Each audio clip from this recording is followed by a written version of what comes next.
istri yang sakit, kok lu jadi berpikir bahwa masalah lebih berat, boy? Iya banget. Juga, boy.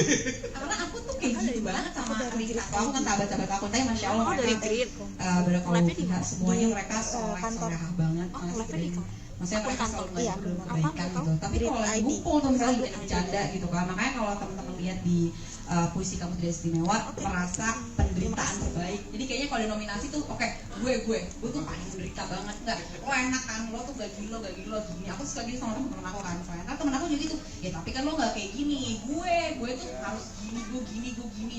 Enggak lah, lo masih enak, lo ada ini, gue enggak, gue ini, wow, bener-bener nominasi award penderitaan terbaik, goes to gitu. Jadi kayak akhirnya tuh kita kalau udah kayak gitu kita ketawa-ketawa sendiri sampai akhirnya nggak lama itu pasti Allah langsung ngeliatin orang-orang yang kita banding-bandingin sama diri kita. Nggak lama Allah buka bahwa ternyata ujian dia gitu ya, subhanallah, gue mesti bersyukur ya. Ternyata si B tuh yang kemarin yang kita bilang ini, aduh masya Allah ya, ternyata dia ujiannya berat banget, gue nggak ada apa-apaan. Jadi kayak ya udahlah, emang Allah tuh seadil-adilnya memberikan ujian untuk kita. Sesuai porsi, tidak lebih dari kemampuan. Emang sakit banget sih, emang aku pun juga lagi terus berjuang, nggak ada tuh kayak aku alhamdulillah udah berhasil bisa melewati ujian ini. Itu butuh proses dan tauhid yang panjang untuk bisa mencapai titik itu gitu. Jadi makanya kenapa ada salah satu guru pernah mengatakan juga ke aku, buat semua murid-muridnya pernah bilang bahwa kita tuh hidup butuh 3 sih. Dari salah satu ulama pernah bilang, Mas Diki, harus butuh ilmu, harus butuh guru, harus butuh lingkungan. Kalau nggak ada 3 ini, kita nggak tahu mau mengurangkan hidup kita kayak apa.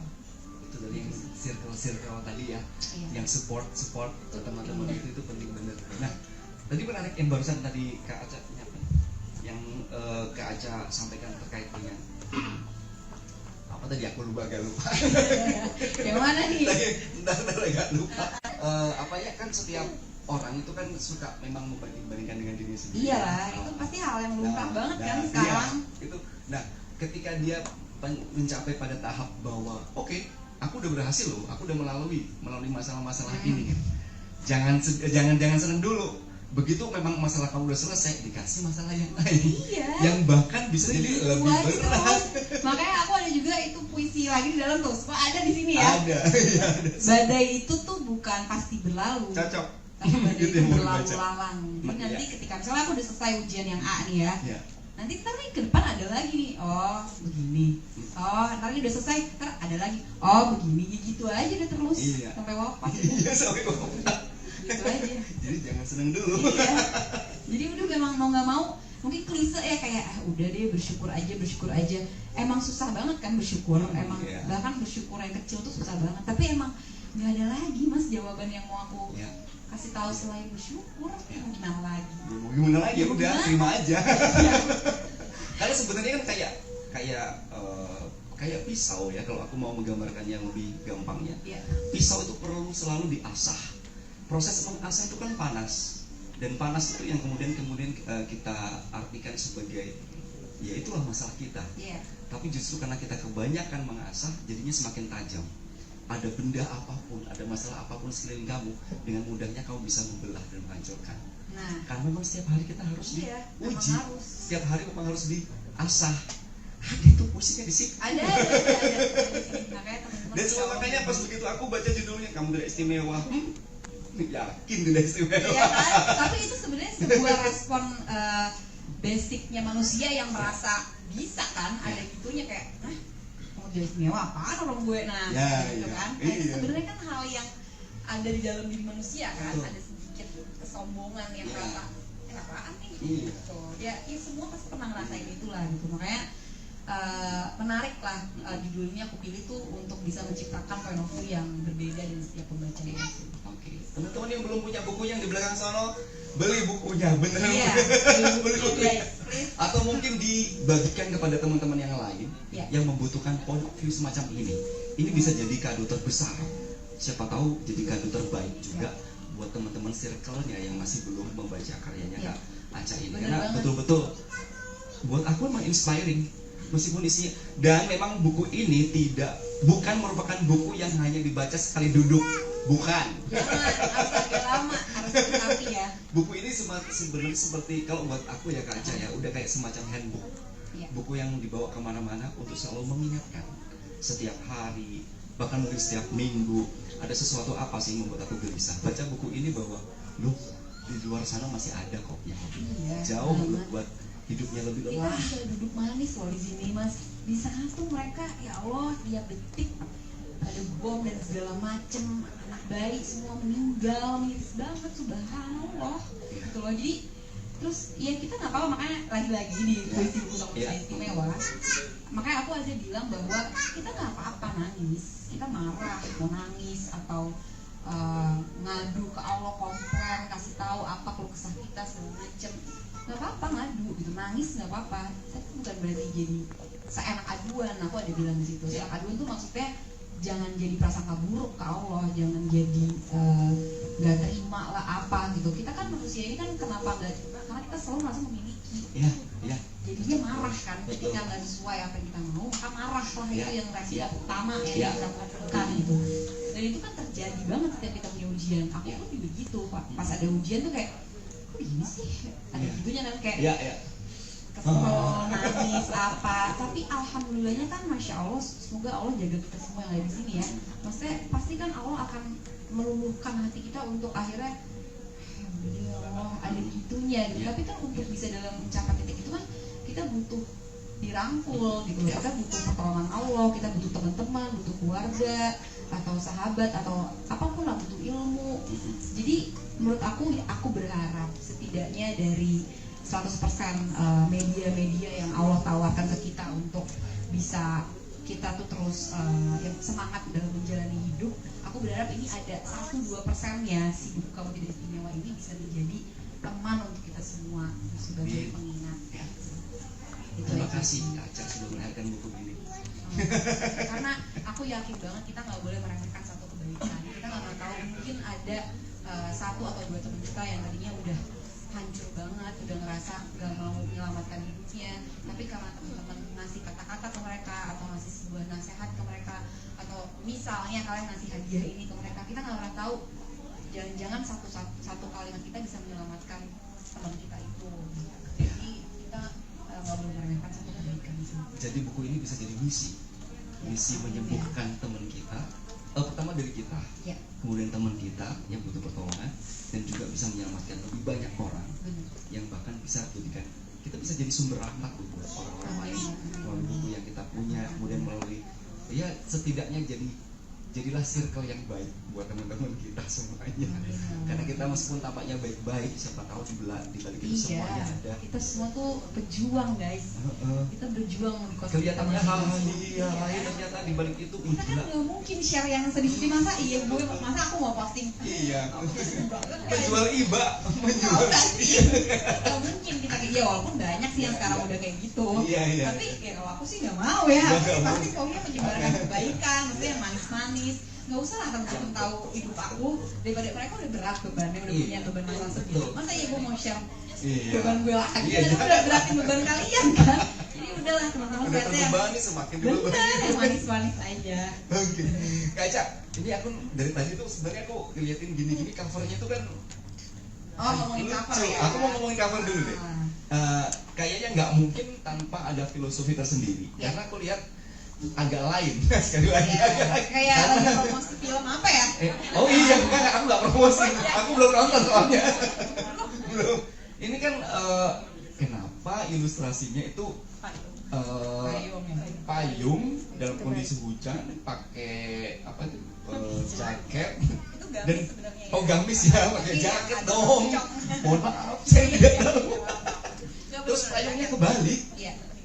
Itu kan justru malah menampung, bukan? Iya, betul banget. Iya. Atau ada itu ini saatnya untuk membongkar dan membedah filosofi cover buku. Jadi kenapa payung terbalik? Jadi aku sengaja ngejadiin payung itu sebagai objek, karena kalau kalian lihat itu tuh kayak ada ilang timbul hujan kan yang turun. Jadi hujan itu tuh aku maknai sebagai rahmat Allah gitu. Nah jadi meskipun hujan atau badai itu jatuh ke dalam kehidupan kita, namun selalu ada rahmat, yaitu dari Allah Ta'ala, yaitu melalui hujannya. Makanya payung-payung ini aku maknai sebagai ujian-ujian kita. Misalnya ujian Mas Koko warna merah, nah aku ujiannya warna hijau, mungkin teman-teman ujiannya warna sage, orange, warna hitam. Makanya aku ini payung terbalik.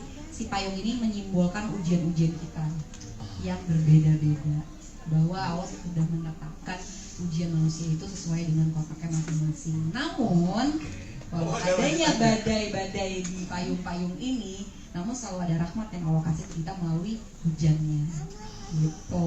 Makanya di sini ada sosoknya itu ya kita semua gitu sih. Indah ya. Indah ya. Makanya payung kebalik, kalau motor kebalik kan nggak nyambung.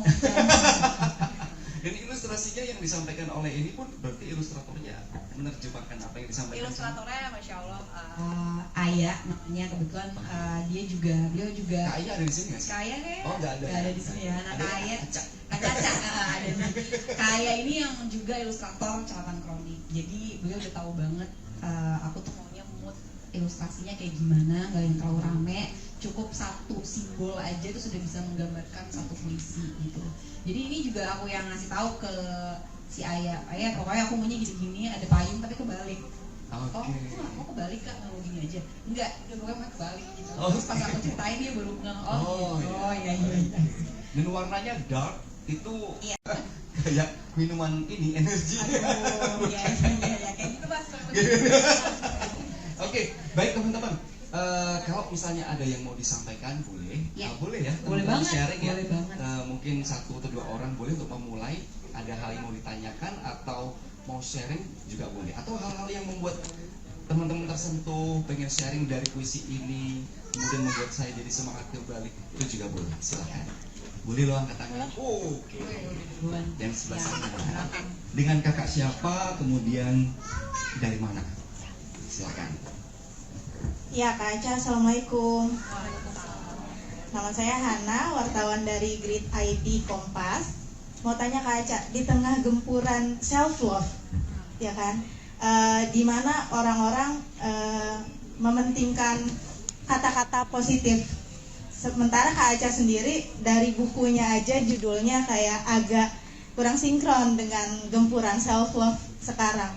Apa ada kekhawatiran apa gimana Kak Aca dari apakah jadi tidak menarik atau gimana di tengah gempuran self love ini? Makasih Kak Aca. Sama-sama, makasih Mbak. Terima kasih.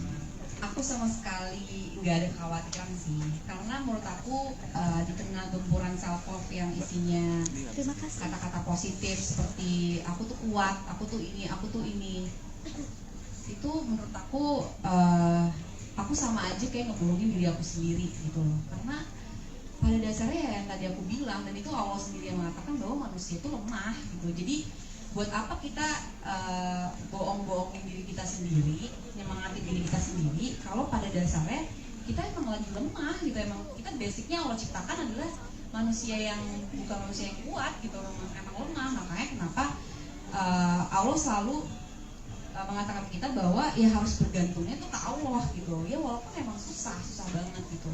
Karena sebenarnya gini, ketika kita self love dalam arti kayak kan macem-macem ya media self love tuh bisa apa aja, bisa dengan kata-kata, bisa dengan self reward lah atau apapun itu gitu.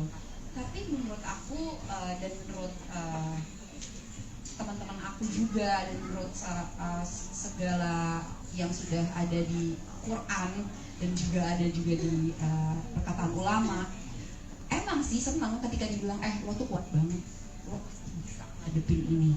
Pasti kita gitu kan, makasih ya, gitu kan. Terus apa lagi? Misalnya self reward, oke, gue hari ini mau beli tas itu, self reward, soalnya gue udah kerja capek-capek, oke. Terus apa lagi? Misalnya kita self love-nya, ya apapun itu, apapun itulah self love yang membuat kita tuh menjadi happy gitu. Tapi percayalah itu kesenangan semu gitu. Jadi itu cuman kesenangan sesaat aja gitu. Nanti pulang-pulang nangis lagi, liburan. Itu kan self love kan, liburan gitu. Niatnya iya soalnya gue mau healing gitu. Ya kan? Gimana kita mau ngobatin diri kita kalau udah jelas-jelas obatnya itu udah jelas ada gitu ya, dia harusnya ke pencipta kan, orang yang bikin sakit itu pencipta. Masa kita mau minta obatinnya liburan, nanti kalau udah liburan habis itu pulang-pulang nangis lagi, sedih lagi, ya udah gitu terus kan. Jadi makanya kenapa aku selalu ingat kata salah satu guru Hafizahullah selalu bilang bahwa liburan tuh bukan healing gitu, bukan self love. Liburan tuh sesuatu, ya udah liburan aja, nggak usah bilang enggak gue liburan soalnya gue mau healing, gue capek sama ujian hidup gue. Ya kalau emang itu diartikan sebagai self love dan sebagai obat buat dalam diri kita pasti pulang-pulang nggak akan sedih lagi guys, ya kan? Aku juga pulang-pulang nih abis liburan tuh kemarin, mungkin aku nggak akan sedih lagi. Makanya jujur aja sama diri kita sendiri, nggak, gue mau liburan, emang gue mau happy aja di sana. Ya udah liburan lah gitu, tapi jangan pernah mengatakan tapi lagi-lagi ini persepsi orang ya, beda-beda. Tapi kalau aku sama sekali nggak pernah mau mengatakan bahwa liburan itu sebuah healing atau self love. Karena ketika kita kembali ke kenyataan, itu semua akan membohongi diri kita. Karena itu semua hanya kesenangan semu. Dan kita nggak akan benar-benar happy guys gitu. Jadi menurut aku kalau ada orang-orang yang bilang kamu kuat, iya. Kita semua kuat, tapi yang bikin kita kuat tuh bukan diri kita sendiri. Kita nggak bisa mengandalkan diri kita sendiri gitu. Jadi sebelum kita mengatakan ke orang lain bahwa dia kuat, kenapa kita nggak berkaca pada diri kita sendiri? Apakah kita juga udah benar-benar kuat?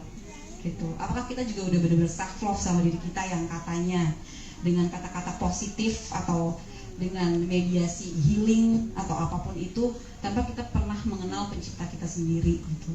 Jadi ya aku pun juga lagi berjuang untuk bisa berada di titik akhirnya untuk ridho dan legowo, untuk ikhlas dengan atas segala ujian hidup gitu. Jadi nggak bisa sehari dua hari terus oke, gue hari ini gue bisa ridho dengan takdir Allah yang Allah tetapkan untuk gue gitu.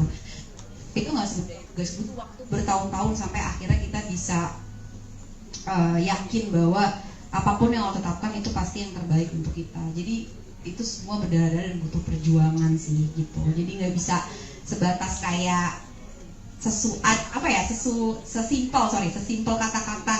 Ya tapi masya Allah dengan adanya kata-kata baik itu kan sebenarnya bisa menjadi hal positif yang masuk pada kita. Tapi jangan gantungkan hati kita ke kata-kata positif itu, karena pada kenyataannya itu semua hal yang semu kalau kita nggak bisa mengamalkan itu dengan sebenar-benarnya gitu sih. Semoga terjawab ya Mbak. Terima kasih banyak Kak. Tadi yang kedua siapa tadi? Kakaknya. Oh ya silakan. Iya. Halo Kak Kesha di lantai 3. Oke, selamat sore teman-teman semuanya. Assalamualaikum warahmatullahi wabarakatuh. Waalaikumsalam warahmatullahi wabarakatuh. Sebelumnya terima kasih Kak Aca udah bikin buku yang Sama-sama. bagus. Masya Allah. Aku udah kasih kesempatan. Aku sebelum mau tanya ya, aku mau nge-restate tadi yang ucapan Kak Aca. Kalau Kak Aca sampai hari ini pun itu belum bisa nemu formula yang pas untuk menyembuhkan diri sendiri, bertemu dengan diri sendiri gitu. Dan aku setuju banget sama itu. Bahkan mungkin kita masing-masing kita punya luka yang udah lama bertahun-tahun dan gak sembuh-sembuh.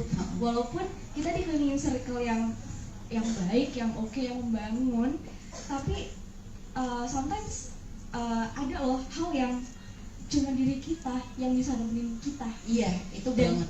Iya kan Kak? Dan itu adalah bisa dibilang kita pemeran utama di hidup kita. Nah, ngomong-ngomong pemeran utama nih, aku pengen nanya juga nih sama Kak Aca. Di puisi Kamu Tidak Istimewa, ada part yang kita bukan satu-satunya pemeran utama, bahkan dalam hidup kita sendiri. Ya. Maksudnya itu aja. Oke, makasih banyak Mbak. Iya, jadi kenapa di puisi buku Kamu Tidak Istimewa itu kita bukan satu-satunya pemeran utama dalam hidup kita. Itu sebenarnya kata-kata sarkas buat diri aku sendiri juga, bahwa manusia itu pasti cenderung mencintai dirinya sendiri. Itu udah pasti gitu. Karena kalau manusia nggak mencintai dirinya sendiri, pasti setiap ada orang yang ngomongin tentang kita, atau misalnya ada orang yang menyakiti kita, kita pasti marah kan. Misalnya ada, atau astagfirullah deh, misalnya ada ya terjadinya pengkhianatan, atau terjadinya misalnya ya apapun itu bentuknya, tapi kita disakitin, kita pasti marah kan. Kita marah kenapa? Marah, kecewa karena apa? Karena kita mencintai diri kita, karena kita sebel kan kita disakitin. Oh kayak gitu sih sama gue gitu, oh hianatin gue, gitu kan. Dan nggak mungkin kita marahnya karena marahnya tuh bukan karena diri kita, tapi marahnya iya soalnya gue marah soalnya lo dosa tuh, nggak boleh lo kalau lo ngianatin gue nanti gimana coba dosa lo. Nggak mungkin kan kita mikirin dia, tapi kita respon utama yang kita rasakan tuh pasti adalah iya karena lo ngianatin gue, gimana gue nggak sebel, karena lo sebel ya berarti segitu cintanya kan kita sama diri kita. Nah kenapa aku tulis kita bukan peran utama dalam hidup kita sendiri, karena peran utama dalam hidup kita itu adalah Allah dan Rasulnya. Baru kita nggak apa-apa banget mencintai diri kita karena memang itu udah kodratnya manusia, tapi jadikanlah mencintai diri kita itu di bawah Allah dan Rasulnya, karena prioritas utama dalam hidup kita adalah ya Allah dan Rasulnya. Jadi itu sih maksudnya yang ada di lagu itu. Terima kasih. Seru ya? Iya, nggak berasa ya. Emang panas, ngeliatin waktu aja. Iya, tapi ya lagi-lagi ya Mbak, kita bareng-bareng ya berjuang untuk bisa di titik itu. Karena aku pun juga gitu, misalnya hari ini oke, urusin ya, ini semua karena Allah. Nah, ntar nih disakitin dikit langsung kayak ngerasa ini gitu sama gue, wah gitu kan, pasti udah gitu. Nanti ini lagi gitu kan, tapi manusia kan emang gitu, semua kan naik turun gitu. Dan bismillah lah, semoga Allah akan terus tolong dan jaga hati kita untuk bisa terus lapang lagi. Pernah gak sih ngerasa kayak setiap kita lagi nangis, sedih, hancur, berantakan, habis nangis mata udah bengkak, pas tidur besoknya tuh lupa. Maksudnya agak ada kayak ada jeda waktu yang Allah kasih buat kita untuk kita reda sama hidup kita tuh adalah dengan tidur. Makanya Masya Allah kan Allah kasih kita nikmat untuk tidur tuh untuk supaya kita bisa melupakan hati yang lagi sakit itu gitu loh. Jadi Allah punya caranya sendiri untuk menyembuhkan luka kita tanpa kadang kita sadari, walaupun hal sekecil tidur. Gitu sih. Betul. Terima kasih banyak Kak Aca. Sama-sama Mas. Wah, jadi mari kita tidur. Iya. Oh, enggak ya? Kita tidur sekarang ya. Atau kita ketemu nih, misalnya kayak sekarang, kita nggak tahu di antara banyaknya kita nih sekarang mungkin ada yang lagi punya masalah. Iya, betul. Yang mungkin tadinya dari rumah habis yang mungkin cekcok sama suaminya, atau cekcok sama istrinya, atau mungkin lagi berantem sama anaknya, atau lagi berantem sama orang tuanya atau apa. Tapi kan Allah kasih jeda, kita pergi ke suatu tempat untuk pasti kan akan ada terlupakan, walaupun itu cuma berapa menit atau berapa jam, tapi Allah kasih jeda itu untuk manusia nggak berterus-terusan untuk memikirkan kesedihannya gitu. Tapi cuma kita nggak ngeh aja Mas gitu. Tapi bener banget karena saya pernah baca buku, nggak tahu judulnya, saya lupa. Itu ada The Power of Sleep. Itu ternyata memang betul itu adalah rahasia kebesaran dari manfaat tidur adalah salah satunya mengeluarkan energi negatif, dan itu yang dititipkan oleh Tuhan ke kita supaya kita bisa menikmati betul yang bisa menikmati. Itu luar biasa sih itu. Aku lupa judulnya apa. Ya nanti cari di Gramedia. Oke teman-teman, karena waktunya sudah sangat ini adalah waktunya buat teman-teman yang tadi sudah saya sampaikan. Kita punya kesempatan. Udah imsak ya? Bercanda Mas. Emang udah bener sih jawabannya. Itu teman-teman punya kesempatan untuk menuliskan puisi yang lahir dari pengalaman pribadi teman-teman. Iya. Atau bahkan mungkin dari teman-teman punya circle yang apa itu juga boleh. Boleh. Setiap orang nanti akan mendapatkan kesempatan untuk menuliskan di atas buku yang kami bagikan kepada teman-teman. Bukletnya ya? Bukletnya. Ya, bukletnya. Bukletnya sudah siap dibagikan ya Kak? Ya udah. Oke, silakan dibagikan Kak. Iya. Dan nanti aku biasanya suka ada temanya. Oh, jadi kayaknya di setiap book tour di buku ini ininya akan sama. Temanya akan sama. Nah, terima kasih sudah menonton video ini. Jangan lupa subscribe dan aktifkan lonceng notifikasi supaya kamu nggak ketinggalan video terbaru dari Grit.